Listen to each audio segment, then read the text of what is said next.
Olá pessoal, vamos hoje então à terceira e última parte da nossa série A Essência da Maldade. Se Deus é bom, por que então Ele criou o mal? Por que que existe o mal em nosso redor? Se Deus criou Lúcifer, que era o portador de luz, como a gente já falou anteriormente, e nele entrou a maldade, e essa maldade foi replicada em nosso meio através de algo que a gente poderia chamar como síndrome de Lúcifer, ou efeito Lúcifer, que vai ser pauta de um dos nossos livros, inclusive, que vai ser lançado pela Novo Século Ágape. Eu ainda estou trabalhando nesse projeto.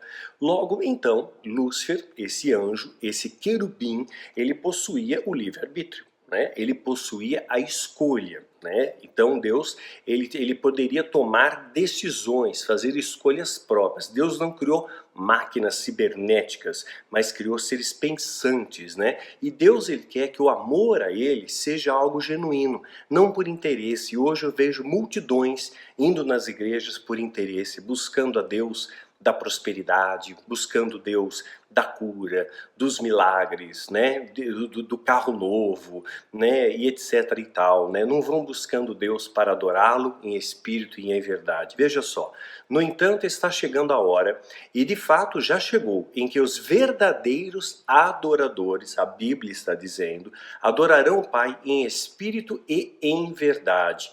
São estes adoradores que o Pai procura. São esses adoradores, em espírito e em verdade, sem interesse, sem troca, sem mercantilismo, simplesmente por amor. É isso que Deus quer, que você o ame por amor, incondicionalmente, ágape, Deus é espírito. E é necessário que os seus adoradores adorem em espírito e em verdade, Quando você vai buscando seu interesse, a prosperidade, a cura, o milagre, o poder e seja lá o que for, você sai dessa esfera e você deixa de expressar a verdadeira adoração. E aí, é claro, vai se alojar o mal dentro de você. Então o mal, na verdade, são fruto das nossas escolhas erradas, Então, digamos, eu não posso dizer que a cadeia é má, que o delegado é mau, que o juiz é mau. Ele simplesmente aplica uma lei, ele aplica uma pena, uma sentença mediante a sua escolha, não é assim? Então Deus não é mau, mas ele estabeleceu regras. E uma vez que essas regras são corrompidas, são rompidas, são quebradas e deformadas e contaminadas, o que acontece? Há espaço para se alojar a maldade. Então, se você voluntariamente, pela sua escolha própria, se afastou de a luz, embora, e aí que está o grande peso, você conheça a verdade, tenha participado da verdade, tenha tido uma experiência com o autor da vida, e você escolhe caminhar o caminho da mentira, a trilha da mentira, seria essa busca de poder, teria o poder de mudar a sua vida, mudar a sua rota? Sim, porque quando você se afasta de Deus, você passa a querer ser um pequeno Deus. Você passa a julgar, passa a sentenciar, passa a condenar, passa a fazer exigências. Mas o ser humano afastado de Deus age com soberba, com altivez, Então isso te afasta dos valores morais que Deus estabeleceu como pilares para nós. Então se afastar da luz te coloca mais próximo às trevas, não é isso? É a planta longe da luz, perde o seu perfume, perde o seu viço, perde o seu brilho, perde as suas cores, perde a sua essência. Então, esse deslumbre pode chegar a tal ponto que o seu orgulho possa se tornar maior que o seu amor. E o orgulho precede a queda. Então logo Deus criou o mal ou apenas apontou para nós o caminho da verdade e apresentou para nós regras básicas, para que houvesse harmonia, para que houvesse ordem em nosso meio, Como uma orquestra precisa de um maestro. Estou vendo a minha cadela passeando por aqui e está se enroscando nos meus fios. Micael, abre pra Nina. Abre pra Nina, ela tá eufórica aqui. Tira ela de cena. Vai, fecha a porta aí para continuar. Vamos lá. Ou apenas Deus lhe apresentou então regras básicas para que houvesse ordem e harmonia. Como uma orquestra, ela precisa de um maestro, não é? Para coordenar a orquestra, para que haja harmonia na orquestra. E se você destoar, e se você de repente querer ser o maestro sem ter o preparo para tal, será que isso não faria entrar em você soberba, orgulho, altivez? Não te distanciaria da harmonia perfeita, do equilíbrio? Essa desobediência voluntária às regras que mantém a sua vida, que mantém a sua existência, que mantém a sua ligação com Deus, não faria então aflorar o mal em nós, né? Não faria aflorar o mal, e que seria o contrário do bem. Né? O mal seria apenas o contrário do bem, quer dizer, você deixar de fazer o bem, deixar de amar, você simplesmente pode ser um ser apático, né? Sem compaixão do próximo. Você não precisa necessariamente odiar o próximo, mas você não ter mais compaixão do próximo. Isso já te distanciou dos valores do bem, né? Que ama o próximo como a ti mesmo. Seria necessário provar talvez o fruto amargo para que você desse valor ao doce. Seria necessário perder, como o filho pródigo perdeu tudo que ele tinha, para você dar valor àquilo que você tem. Então o opositor, ele foi lançado à terra, mas ele não veio sozinho, né? A sua sagacidade conseguiu persuadir a terça parte dos anjos, né? E como ele fez isso? E a sua cauda levou após si a terça parte das estrelas do céu e lançou sobre a terra. E o dragão parou diante da mulher que havia de dar à luz, a mulher, a igreja, a gente já falou isso na série Apocalipse, para que ela, dando à luz, lhe tragasse o filho, Jesus. Apocalipse 12:4. E foi precipitado o grande dragão, a antiga serpente, chamada o diabo e Satanás, que engana todo mundo. Como enganar? Fazendo a mentira parecer verdade, trazendo confusão, fazendo uma Babel em nosso meio, né? Camuflando muitas vezes a mentira de verdade, o lobo em pele de ovelha. E foi precipitado na terra, e os seus anjos foram lançados com ele. E ouviu uma grande voz do céu que dizia: agora é chegada a salvação, e a força, presta atenção, a força, e o reino de nosso Deus, e o poder do seu Cristo, do seu Messias, né? Força e poder vem de quem? De Cristo. Esse não é o lema dos soldados, né? Dos soldados de elite, ou até mesmo eu tenho seguido aí, né, comunidades policiais, é uma profissão que eu admiro, policial, bombeiro, médico, enfermeiro, professor, são são profissões nobres, coletores de lixo, né? O que seria de nós sem eles, né? Nós precisamos valorizar, né, as pessoas, o seu trabalho, o seu esforço, o seu empenho em prol de uma sociedade melhor, né? Não é esse o lema então dos soldados? Força e honra. Mas como você vai ter força sem você ter honra? Já parou para pensar nisso? Porque o acusador de todos os nossos irmãos é derrubado, o qual diante do nosso Deus os acusava dia e noite. Apocalipse 12, de 9 a 14. Então, Satanás pediu permissão para tocar em Jó, porque Jó era justo.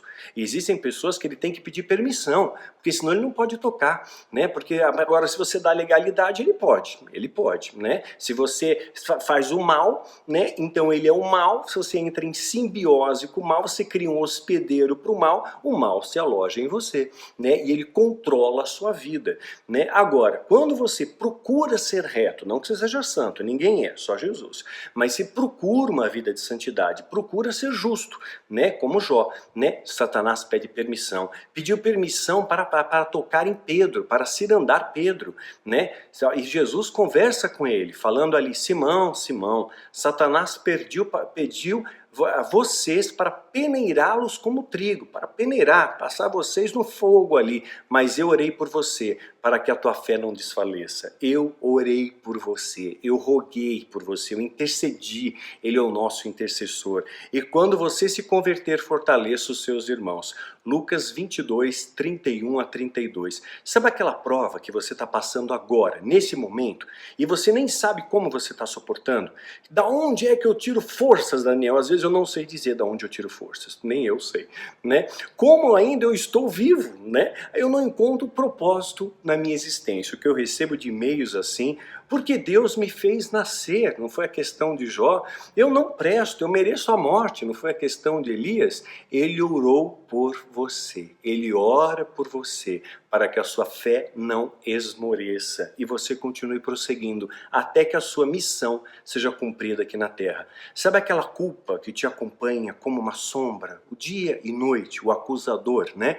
Naquele dia, uma fonte jorrará para os descendentes de Davi, para o leão da tribo de Judá, Davi era da tribo de Judá, e para os habitantes de Jerusalém, para purificá-los do pecado da impureza, né, da contaminação, da essência do mal. Naquele dia eliminarei da terra de Israel o nome dos ídolos e nunca mais serão lembrados.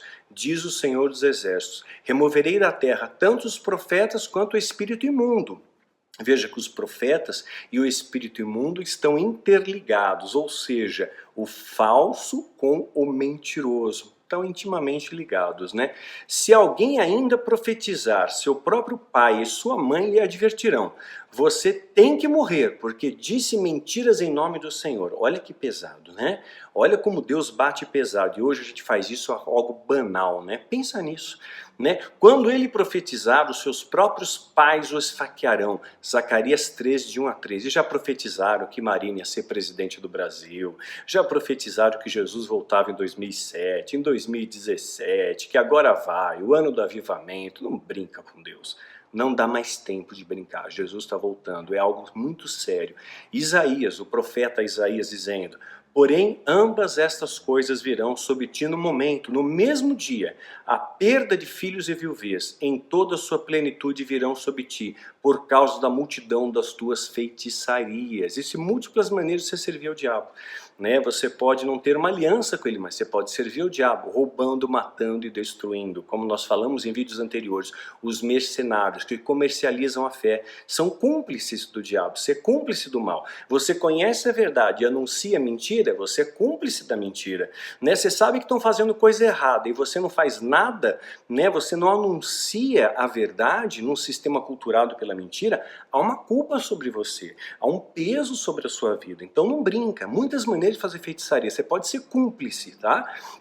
E a grande abundância dos seus muitos encantamentos, porque confiaste na tua maldade e disseste, ninguém pode me ver. E quantas pessoas fazem isso atrás das cortinas? Assim, ó. Na tua sabedoria e no teu conhecimento, ou seja, confiaram na sabedoria e no conhecimento. Isso te fez desviar e disseste no teu coração. Inclusive, abrindo um parênteses aqui, Salomão tinha sabedoria, tinha conhecimento, caiu. Meu irmão, é vigiar e orar e sem cessar. Você deixou de vigiar e orar, você cai. É uma certeza matemática. Você cai, você cai. Fica atento às coisas ao seu redor, né? Eu sou, e fora de mim não há outra. Portanto, sobre ti virá o mal, sem que saibas a sua origem. Às vezes o mal vem de Deus, vem a disciplina, vem de Deus. Deus disciplina quem ama, né? E tal destruição cairá sobre ti. Não está falando o demônio, está falando a ação de Deus. Sem que possas evitar, e virá sobre ti de repente desolação que não poderás conhecer.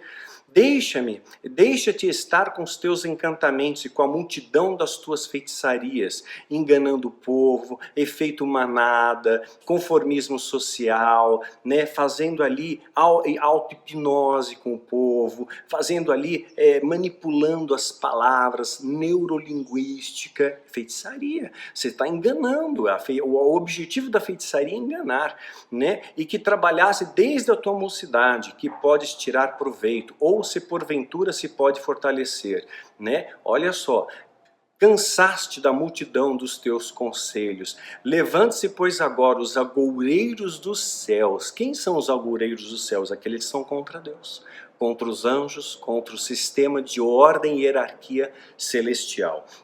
Os que contemplavam os astros, prognosticando luas novas, salve-se o que há de vir sobre ti. Cuidado, né? Isaías 47, 9 a 13. Eu sou o Senhor, e não há nenhum outro além de mim, e não há Deus, não há Deus. Eu o fortalecerei, ainda que não tenhas me admitido. De forma do nascente ao poente, saibam que todos, que não há ninguém além de mim. Deus é soberano sobre todas as coisas, Ele está no controle. Eu sou o Senhor e não há nenhum outro. Eu formo a luz e crio as trevas. Aqui parece um paradoxo. Eu formo a luz e crio as trevas. Provoca paz e causa desgraça. Deus falando através do profeta Isaías, um dos profetas maiores.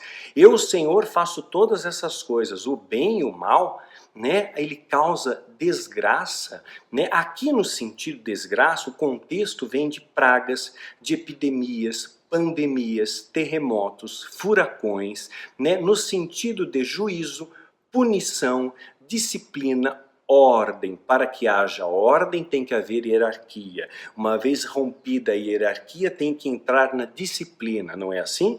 Deus disciplina quem ama. Então se você sai da hierarquia, se afasta da hierarquia, vai contra a sua liderança espiritual, vai contra Deus, né, a nossa liderança majoritária, contra os valores de Cristo. Não estou falando seres humanos ainda, tá? Mas honra seus líderes desde que eles honrem a Deus, né? Então olha só, nuvens escuras e espessas os cercam, retirarão a justiça, são as bases do retidão e justiça são as bases do seu trono. Retidão e justiça as bases do seu trono, mas está escrito nuvens escuras e espessas os cercam, né? Salmo 97:2. Justiça, para que haja ordem. Regras, para que haja paz. Tem que haver regras, né? As pragas que vieram de Deus, no Egito, por exemplo, né? Mas o seu povo, o remanescente fiel foi poupado, você será poupado. As pragas do Egito, primeiro, como é que começou? As águas no Nilo se tornaram em sangue. Então, você já deve ter ouvido aquela célebre frase, né? O Egito é dádiva do Nilo. Né? Sem ele não haveria vida, né? Então ataca ali a fonte de água potável. Logo em seguida vem a praga das rãs. Era associada às rãs a uma deusa da fertilidade. Essa infestação de rãs foi tamanha que confundiu os egípcios. Depois surge a praga dos piolhos, e aqui os feiticeiros dizem, opa, é o dedo de Deus, né? Isso é piolhos, surgiram do pó. Imagine a cena, do pó, soprar, virou piolho. Depois vem a praga das moscas, atacou a saúde dos egípcios, mas poupou os hebreus. Veja bem, atacou a saúde dos egípcios. Fica preocupado com a pandemia, porque o rastro químico. Sim, tem tanta coisa acontecendo, gente, né? A gente mostra a pontinha do iceberg. Moscas, atacou a saúde dos hebreus, mas poupou os hebreus. Deus está te poupando, Deus vai cuidar de você. Confia, descansa nele, tudo mais ele fará, né? As moscas eram sagradas no Egito. Vou mostrar algumas imagens aqui, eram sagradas, colar de moscas, pulseira de moscas, né? Então, hoje em dia seria uma aberração, mas na época era assim o glamour, né? A morte dos rebanhos, olha só o que acontece. Deus enviou uma praga que matou os rebanhos de cavalos, jumentos, camelos, bois e ovelhas dos egípcios em um só dia. Êxodo 9, de 2 a 4, em um só dia. O faraó investigou e descobriu que nenhum animal dos hebreus havia morrido. Ou seja, Deus poupa o seu povo, o seu remanescente fiel. Não temas, o Senhor está contigo, se você estiver nele, tá bom? Aqui, a maldade que vem do Senhor é no sentido de disciplina, para que haja ordem, para que seja restabelecida a ordem, né? Se você ainda não quiser deixá-lo e ir continuar a impedi-lo, saiba que a mão do Senhor trará uma praga terrível sobre os rebanhos de Faraó que estão nos campos, os cavalos, os jumentos, camelos, bois e ovelhas. Mas o Senhor fará distinção, Deus deixou bem claro, fará distinção, separação de luz e trevas, de bons e maus, daqueles que fazem as suas escolhas erradas, né? Mas o Senhor fará distinção entre os rebanhos de Israel, os obedientes, e do Egito, e nenhum animal dos israelitas morrerá. Promessa de Deus, né? Promessa de Deus. O Senhor estabelece um prazo, e Ele está dando um prazo para a sua vida. Um prazo para que você se acerte. O tempo não sou eu que vou determinar, é Ele que vai estar determinando o seu coração. Talvez você tenha que fazer acertos logo na terra. Qual será seu último dia? Nós não sabemos. Todo mundo quer ir para o céu, mas quem quer morrer? né? E se hoje fosse seu último dia? Você fez os acertos necessários? Você se tornou útil nesse mundo com os recursos que Deus te deu, com a inteligência que Deus te deu, com a sabedoria que Deus te deu? O que você fez? Você enterrou na areia, né? Sepultou nas pedras ou plantou, né, numa terra fértil que cresceu, né? O que você fez, né?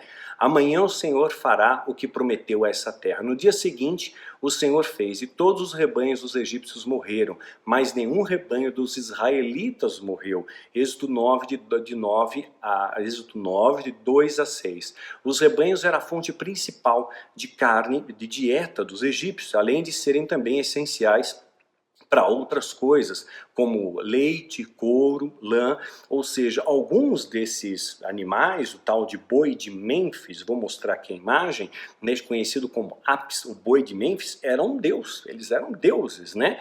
E aquilo abalou a estrutura dos egípcios. Eles tinham características de bois, muitos deuses, né? Com essa praga, Deus atacou também a economia do Egito e confundiu os valores deles. Em seguida vem as feridas. Deus mandou Moisés pegar um punhado de cinzas e espalhá-las no ar. Quando Moisés fez isso, feridas purulentas surgiram dos homens aos animais. Até os magos do faraó foram infectados. Êxodo 9, de 10 a 12. Nenhum dos deuses da saúde ou da cura, né, livrou os egípcios da doença. Não havia encantamento contra aquilo que vem de Deus. Deus mostrou que ele tem poder sobre a saúde e a doença. Ele é o Senhor. Bruxaria, cadê o seu poder? É isso que Deus está dizendo. Depois vem a praga de granizo. Moisés avisou a Faraó que Deus iria mandar a pior tempestade de granizo de sempre sobre todo o Egito. E assim houve. Alguns dos conselheiros de Faraó ouviram isso e abrigaram seus escravos e rebanhos antes da tempestade. Mas todos que ficaram no campo morreram com a força do granizo junto com as plantas. Êxodo 9, de 24 a 26. Com a tempestade de granizo, Deus humilhou os deuses egípcios da colheita e do clima. Até a natureza obedece a Deus. Oitava praga, os gafanhotos. Moisés avisou a Deus que iria mandar gafanhotos sobre o Egito. E os conselheiros de Faraó lhe imploraram para libertar os hebreus, para não devastar mais ainda a terra. Êxodo 10, 7. Mas o Faraó, ele estava ali muito orgulhoso ainda, mas Faraó se irritou com Moisés e Arão e os expulsou da sua presença. Surgiram tantos gafanhotos no Egito que a terra se escureceu com eles. Imagina só, né? Que nuvem. Toda a vegetação que restava foi destruída. Deus destruiu todas as fontes de alimento do Egito. Os deuses que deveriam garantir o sustento do Egito falharam. Só há um Deus. Deus mostrou que ele é que dá o sustento. Nona praga, trevas. Nona praga, horário da vitória de Cristo na cruz. Jesus foi crucificado na hora sexta do calendário judaico, equivalente ao nosso horário meio-dia, e teve vitória na hora nona, equivalente às 3 da tarde. Equivale à nona praga, né? Houve trevas em todo o Egito. O que aconteceu quando Jesus foi crucificado? Houve trevas também sobre a terra, né? Da hora sexta à hora nona, né? Ter nona praga, na nona hora, Jesus tem vitória. 3 horas de trevas, né? Nona praga, trevas sobre o Egito, né? Deus mandou Moisés estender a mão para o céu e houve trevas densas que cobriram o Egito por quanto tempo? 3 dias. 3 dias. Jesus ressuscita ao 3º dia. 3 horas de trevas na crucificação, né? O primogênito agora é a vez de derramar o teu sangue, derramar um sangue inocente, o Cordeiro de Deus enviado ao mundo. Jesus ressuscita no 3º dia, é bom lembrar disso. Ninguém podia ver nem fazer nada, apenas os israelitas tinham luz. Êxodo 10, de 22 a 23. Imagina só, trevas que você esticava a mão, você não via nada. Os faraós eram considerados descendentes do Deus Sol, da luz. Esse foi um ataque direto a Faraó e a todo o seu poder. Durante 3 dias, Faraó esteve incapacitado pela falta de luz. Deus mostrou que ele que tem todo o poder. Depois, em seguida, a morte dos primogênitos. Jesus vai morrer na cruz. Ele ensinou para nós todo o plano de redenção, está lá no Pentateuco, todo o plano, todos os rituais, tudo aquilo que iriam culminar em Cristo, para que esse sangue viesse nos remir dos nossos pecados e viesse nos nos restabelecer aliança com o Criador e nos trazer perdão, mediante o arrependimento.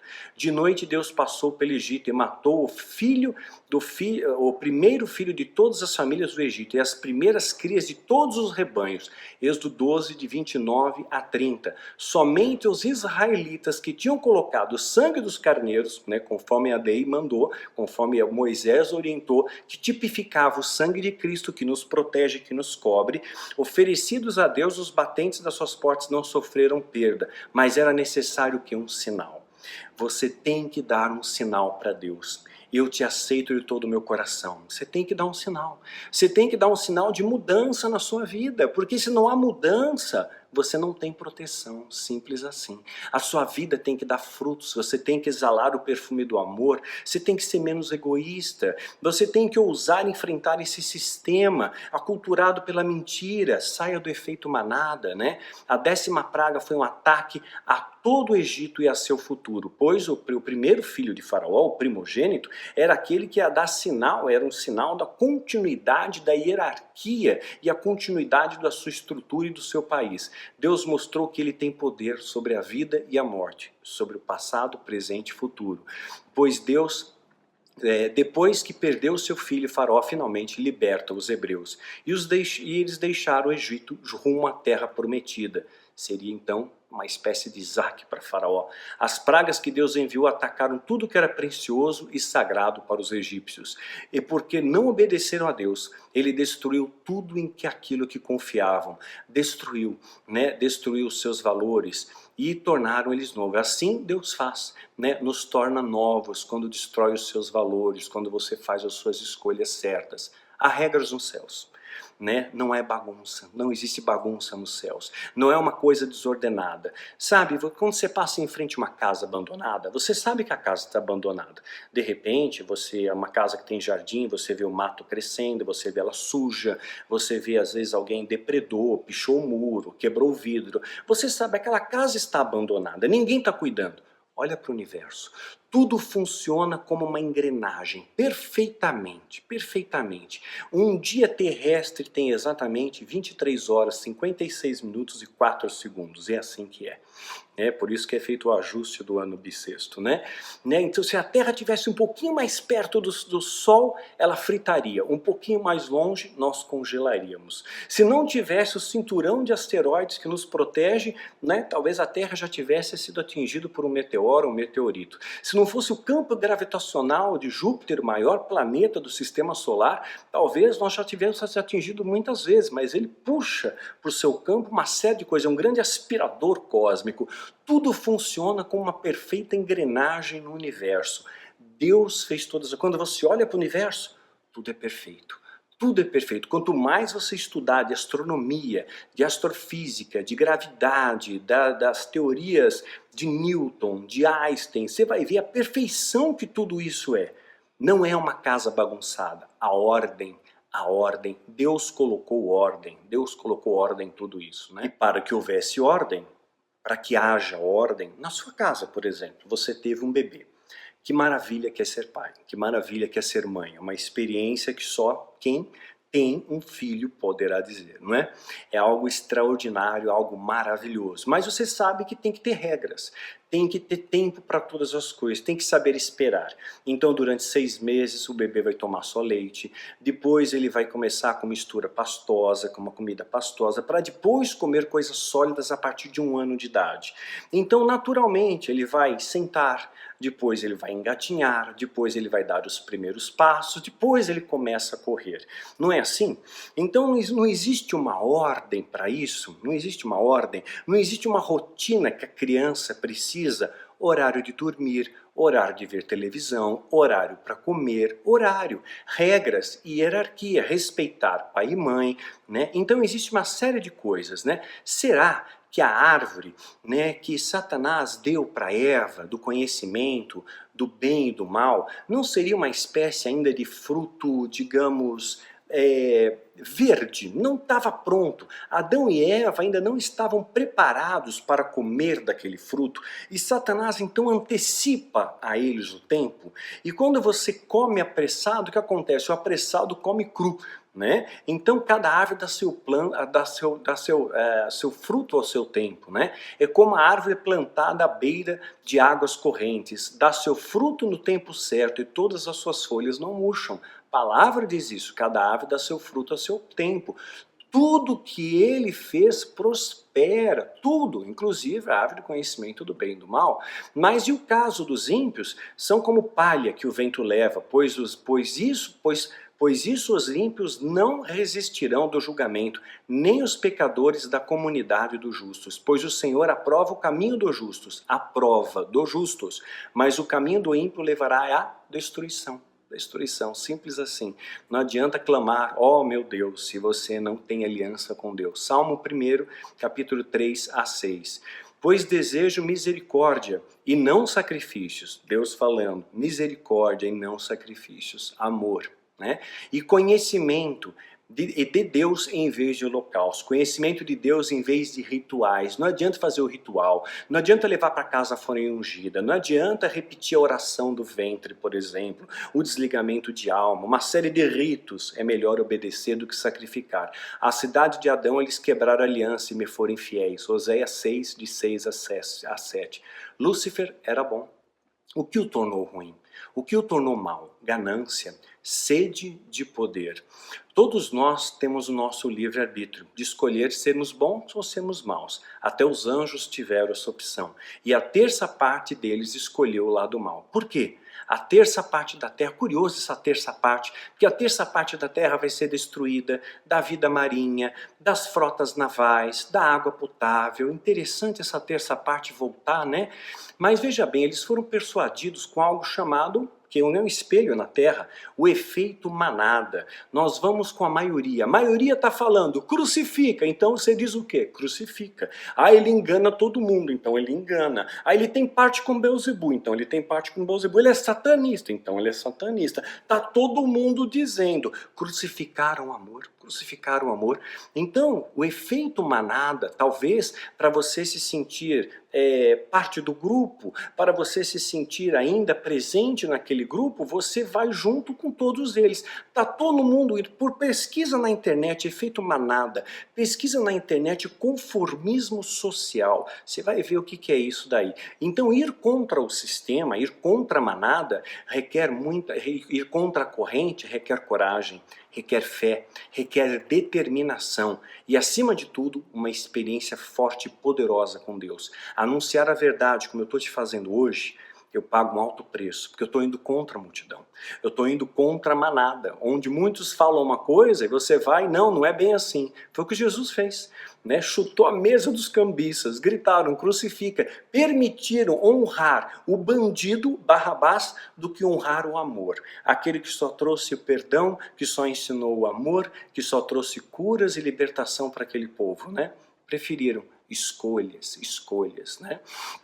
Isaías, eu sou o Senhor e não há nenhum outro além de mim, não há Deus. Eu o fortalecerei, ainda que não tenhas me admitido, de forma que do nascente ao poente saibam que todos, que não há ninguém além de mim. Deus falando, eu sou o Senhor e não há nenhum outro. Eu formo a luz e crio as trevas, promovo a paz e causo desgraça. Eu, o Senhor, faço todas essas coisas. Isaías 45, de 5 a 7. Satanás, então, levou Eva a comer uma árvore do jardim, lá no paraíso, né, um local, uma árvore que era bonita, que era agradável aos olhos, que era perfumada, que parecia boa de comer, mas se comer do fruto que ainda não está maduro, você passa mal, não é verdade?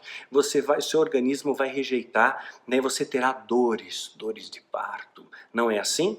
Se a terra é um espelho do céu, como já falamos, uma cópia, lá haveria, talvez no céu houvesse uma espécie de zona proibida, ou um tempo certo para você provar de determinada árvore, né? Porque então haveria de haver um querubim, né, tomando conta da árvore da vida. Por que teria que ter um querubim? Né? Da árvore da vida, se não houvesse o perigo de comer daquele fruto da vida antes do tempo. Não é isso? Olha só o que a Bíblia diz. O Senhor fez nascer então no solo 2 tipos de árvores, agradáveis aos olhos e boas para alimento. Boas para alimento, no tempo certo. Deus falou que são agradáveis aos olhos e boas para alimento. Deus está falando.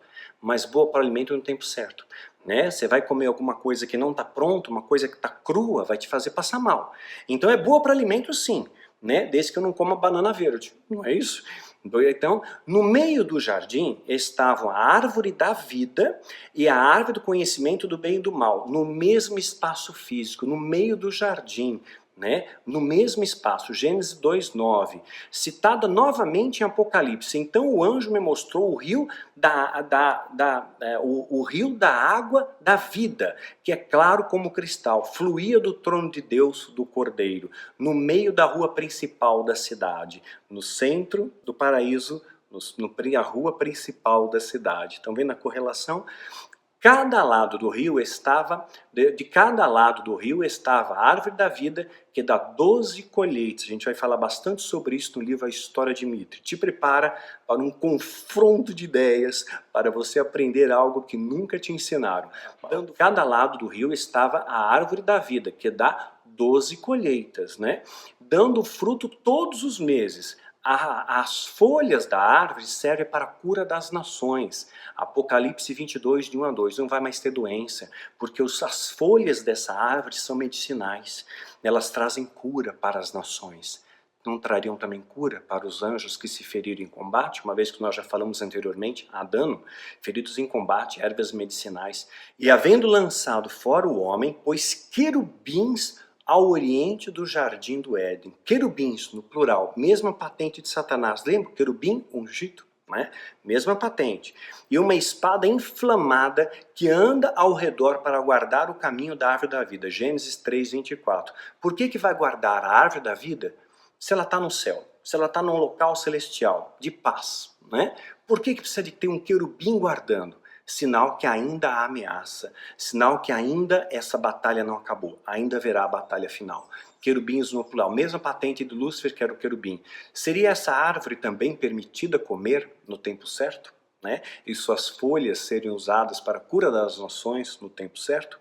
Seria necessário, porque senão não seria necessário guardá-la com espadas de fogo, já que está nos céus, acessível. Mas olha só, Satanás tem acesso aos céus, ainda hoje tem acesso. Não foi proibida a sua entrada, nós vemos chancela na Bíblia, né? Por quê? Porque ele é filho de Deus, ele continua sendo filho. Satanás não perdeu a paternidade, né? A ser filho, né? Deus continua sendo pai. Ele fez os anjos, ele criou as coisas, são os filhos da alva que cantavam alegremente, filhos dos homens, né? Filhos de Deus, filhos dos homens. Nós já falamos nos vídeos anteriores, porque é filho, tem acesso. E por ter acesso, ele pediu permissão. Por isso que ele fala que vai ser destruído o acusador, aquele que acusa. Como que ele acusa? Porque ele tem acesso à sala do trono. Então Satanás pediu permissão para tocar em Jó, pediu permissão. Pediu permissão para tocar em Pedro, nós já falamos disso. Então ele tem acesso. Algo que somente os mais sábios, os mais velhos, os mais maduros poderiam provar, esperando o tempo, modo e propósito de Deus, pois eles estariam prontos. Um bebê não pode andar de bicicleta, uma criança não pode pilotar moto, há regras para que haja ordem, há tempo para todas as coisas. Quebrar as regras promove a desordem, promove o caos, gera juízo e gera disciplina, né? O que remete também, a disciplina remete a um aprendizado, a uma reflexão. O filho pródigo, quando perdeu tudo, deu valor ao que teve, né? Deu valor. Como foi fácil para o filho pródigo, o pai não impediu o filho de partir, não impediu, mas ele se alegrou quando o filho voltou. Não é assim? Presta atenção nisso. Não impediu o filho de partir, mas se alegrou muito quando o filho voltou. O filho dizendo, não sou mais digno de ser chamado seu filho, eu fiz tanta besteira, eu me rebelei contra ti, eu te roubei, eu te traí, eu fiz tanta bobagem, eu caí no mundo, eu fiz tanta coisa errada, né? Trata-me como um dos seus empregados. O que você faria se fosse o seu filho? Você abraçaria. Pai é sempre pai. O pai nunca se ofende, nós já falamos sobre isso. Pai não se ofende. Pai se aborrece, pai se entristece, pai se desaponta, mas o pai não se ofende. Não existe como você ofender o pai. Você não ofende, você entristece. A seguir levantou-se e foi para o seu pai. Estando ele ainda longe, seu pai o viu, o filho chegando, cheio de compaixão, não de raiva, não de ira, não de desejo de vingança. O pai, cheio de compaixão, Jesus está nos ensinando uma coisa aqui. Presta atenção que os sábios entenderão. Cheio de compaixão, correu para seu filho e o abraçou e o beijou. Filho, que foi criado por ele. O filho lhe disse: pai, pequei contra os céus e contra ti. Mostrou arrependimento. Não sou mais digno de ser chamado seu filho. Mas o pai disse aos seus servos, ou seja, ele nem deu importância ao que o filho estava falando. Ele disse aos seus servos: depressa, tragam a melhor roupa e vistam ele. Sabe, Apocalipse capítulo 7, diz que há uma grande multidão que é impossível contar. Todos vestiam o mesmo traje, trajes brancos, e com palmas nas mãos. E alguém perguntou: de onde eles vieram? Vieram da grande tribulação. Vai haver um momento em que todos vão se prostrar diante do Rei dos Reis, com vestes novas, né? Primeira coisa que o pai diz: traga uma nova roupa, traga uma veste branca, né? Traga a melhor roupa e vistam ele. Coloque um anel em seu dedo e calçados em seus pés. Traga um novilho gordo e matem-no. Vamos fazer uma festa para comemorar. Se é uma festa quando um pecador se converte ou quando um filho volta para o pai, imagina que festa que haverá nos céus quando houver a redenção de toda a humanidade. Pois esse meu filho estava morto. Não era essa a sentença que Adão recebeu quando comeu, Adão e Eva receberam, quando comeram do fruto do conhecimento do bem e do mal? Certamente morrerão, né? Lá no paraíso aconteceu a mesma coisa. O afastamento trouxe morte. O que há de pior do que você se afastar de Deus? Não tem nada pior do que você não ter Deus. Você não tem esperança, você não tem alegria, você não tem força. Sem Deus você é nada, né? Pois o meu filho estava morto, se afastou de Deus e está morto. Mas voltou à vida, porque voltou. Estava perdido e foi achado. Deus te acha, você não tem como se esconder de Deus. E começaram a festejar, a maior das festas. Lucas 15, 19 a 24. Pense nessa esfera de amor. Para organizar o caos há um caminho estreito, angustioso. Um alto preço foi pago na cruz, por todos nós, por mim e por você. Essa é a trilha de cravos, essa é a trilha da cruz, que nos leva à redenção, que nos traz de volta para casa. Um preço de sangue foi pago, era necessário. Existe, meu irmão, minha irmã, bondade dentro de você. Procura, ela está aí. Ninguém está vendo, talvez. Talvez ninguém enxergue, mas Deus enxerga. Ele sabe, e isso basta. Sabe que sem você se apossar dessa vitória, sem você se apossar do sacrifício de amor feito por Cristo por nós, você será sempre o mesmo. Você sempre vai estar correndo atrás do vento, desejando as mesmas coisas, e você deixa de evoluir. Você não se cura porque você rejeitou o amor, mas Ele jamais te rejeita. Ele está à sua espera. Ele está à sua espera. Alguns aqui estão aqui na terra para cumprir uma missão. Outros têm um outro propósito, para aprender algo. Mas em tudo há propósito, portanto em tudo dai graças. Por que você está aqui? O que você está fazendo com a sua vida? Talvez o mal que te assole não venha do diabo, venha da disciplina de Deus. Seja um fruto das suas escolhas erradas. Seja apenas uma disciplina de Deus, de um Deus sábio. O rio só existe, meu irmão, minha irmã, porque tem margem, não é? Porque tem regras, tem limites. Deus não é mau, Deus é justo. Faça as escolhas certas e colherá o melhor dos frutos que estão guardados para a sua chegada. Seja digno de recebê-los. Eu sei, você está cansado, né? Eu também estou muito cansado. Esgotado às vezes. Mas a Bíblia diz: Ele fortalece ao cansado e dá grande vigor ao que está sem forças. E assim Ele tem me renovado a cada dia, a cada manhã, coração dos justos, com a proteção dEle, com as mãos estendidas de vocês, com a capacitação que vem do alto e não minha. Ele fortalece ao que está cansado e dá grande vigor ao que está sem força. Até os jovens se cansam e ficam exaustos, e os moços tropeçam e caem. Mas aqueles que esperam no Senhor, espera nele, que tem esperança, renovam suas forças, voam bem alto. E quando você voa alto, você vê mais longe. Você enxerga o que muita gente não está enxergando. Permita que Deus te leve a voos mais altos. Permita que Deus te leve ao topo do monte.